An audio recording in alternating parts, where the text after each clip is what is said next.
Live from downtown Detroit, Local 4 News at noon starts now. The historic UAW strike now in its fourth day as we take a live look at the Ford plant in Wayne. Picketers continue to strike against all three automakers at the same time.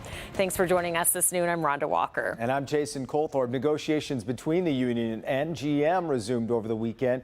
Ford and Stellantis confirming to Local 4 those talks will pick up today again as well. So let's get out to Will Jones, who is live outside of UAW Solidarity House with this Local 4 update. Good afternoon.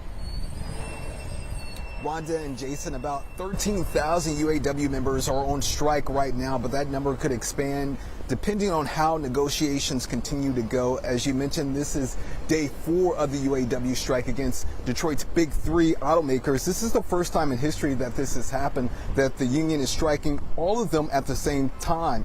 Here's where we stand now. UAW talks with Stellantis are resuming today.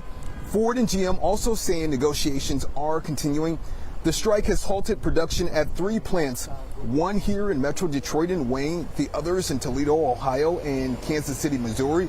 UAW President Shawn Fain on MSNBC this morning saying the union is preparing to amp up the pressure on automakers. Fain says they're still far apart on many issues, including ending tiers. Tiers are where you have workers on the line doing the same job for severely different rates of pay, and there's no excuse for that. You're expected the day you hire in there as a worker to perform the same work as a person next to you, and there should be no reason why there's a $16 an hour, $15 an hour pay discrepancy. We're going to continue coverage throughout the day on the UAW strike. We're going to have more coverage at 4, and of course you can stay up to date on the latest developments all day long on Click on Detroit. We're live at the UAW Solidarity House. Will Jones, Local 4. All right, Will. We'll also keep you updated on the latest UAW strike details at clickondetroit.com. You can find all of our stories and related content there at clickondetroit.com/UAW Strike 2023. Switching gears here, we want to turn our attention to the weather, where if you look outside, you have kind of a mix of sun and clouds, but there is that little green on the radar. Yeah, Ron, I don't know how windy it is out there, but one of the MDOT cameras I saw was just swaying back and forth. Maybe it's just a shaky camera. You know, there is a little breeze out there for some of us. We've got some winds ranging mostly between 5 to 15 miles per hour across the area. I'll show you where those showers are right now. The clouds on radar showing the clouds across Metro Detroit, but as you get up to the thumb, we're getting those showers becoming more numerous, much like how we had yesterday. And some of these showers could bring us some brief heavy rain. Now, again, this is not something that is going to impact all of Southeast Michigan, but some of us, especially closer to Lake Huron, are seeing some of these showers. You'll see also as you get over toward Lake Michigan, some showers in that area if you're driving. So in Detroit right now, the vantage point that we have coming from Windsor, you see partly cloudy conditions, fair weather out there, 67 degrees in Detroit, 61 in Howell, 56 in Pontiac, 65 in Adrian. So if you want to continue to watch where those showers are, you can access the ZachTrack 4D radar on the 4 Warren Weather app. And if you don't already have it, all you have to do is download it on your Apple phone from the App Store or from the Google Play Store as well. All right, Ron, thank you. A tragedy this morning. A woman died early this morning after crashing into a median wall while exiting I-94 in Detroit. It happened just after 1 a.m. Our state troopers say that the woman was driving westbound and exited the freeway at Livernois, but instead of following the curve of that exit, police say that the woman drove right into the wall. That woman was taken to the hospital and later died. Police say that the woman had an open alcohol container in the vehicle and was not wearing a seatbelt. And we are seeing stunning new video today of a crash that injured a Michigan State trooper and 3 others. You can see the violent impact as the officer conducted a traffic stop on the Southfield Freeway near Finkel. We are tracking the investigation into the crash, and we'll have more tonight at 5. Now to an update on a story from Eastern Market where part of a building collapsed over the weekend. The demolition department from the city tells us this noon no decision has been made yet to demolish this building, which is across from Eastern Market's Shed 2 and contains several local businesses, including Jab's Gym. Its south facade collapsed late Saturday morning. We will have more on the cause of this collapse and what's next in the investigation on Local 4 News at 5.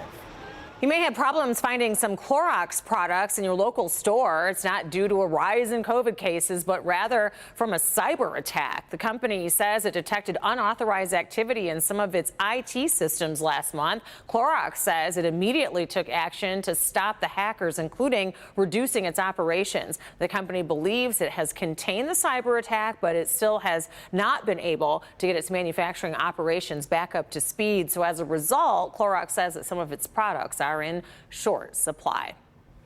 The clock is ticking for Congress to reach a deal to avoid a government shutdown. Lawmakers have until September 30th to come up with a deal. NBC's Bree Jackson in Washington with more on where things stand right now.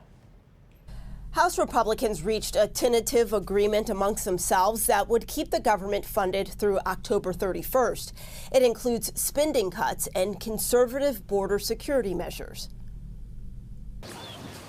House Republicans working around the clock to address internal bickering and avert a looming government shutdown. I feel we made some good progress this weekend. And I'm optimistic that we will continue to move the appropriations process forward, and that includes the DoD appropriations bill. Critical factions of the House GOP reached a tentative deal Sunday.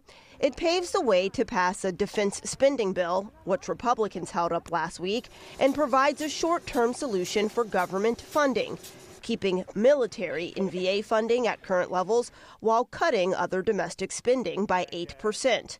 There's no mention of more money for Ukraine, which is something President Biden is pushing for. The House certainly the Republican caucus overwhelmingly supports aid for Ukraine. There will be issues over what the administration has asked for and what Congress ultimately gives. It also includes hardline Republican border measures, which Democrats are unlikely to support. We have a vision to put people over politics. That's what we should be doing. Even some Republicans say a shutdown is imminent. I've talked to some federal employees that don't really mind it because they're going to get a vacation, they're going to get time off, but then they're going to get back pay. And so they're not really grumbling about a government shutdown. It's more than meets the eye. The GOP-led measure faces an uphill battle with just days until government funding runs out. And even if Republicans' short-term bill passes the House, the measure is likely to hit a roadblock in the Democrat-controlled Senate. In Washington, Bree Jackson, back to you. All right, Bree, that tentative House deal was not negotiated with any GOP leadership. Members from the Hard Right Freedom Caucus put that deal together. Michigan has one of the highest property taxes in the United States in a new ranking of states with an effective rate of 1.38%. Michigan ranks as the 14th highest state. It's still a lower property tax rate than, say, New Jersey, which has the highest rate at 2.23%. The state with the lowest rate, Hawaii, at 0.32%. According to the rankings from the Tax Foundation, property taxes can vary by nearly $8,000 depending on where you live in the U.S. MDOT is hosting an open house today to talk about its plans to rebuild 2 miles of Michigan Avenue in Corktown. The meeting starts at 4 at the IBEW Local 58 on Abbott near Trumbull. MDOT says the scheduled 2025 rebuild of Michigan between Cass and I-96 near the Michigan Central Station will make Corktown more accessible to residential and commercial development.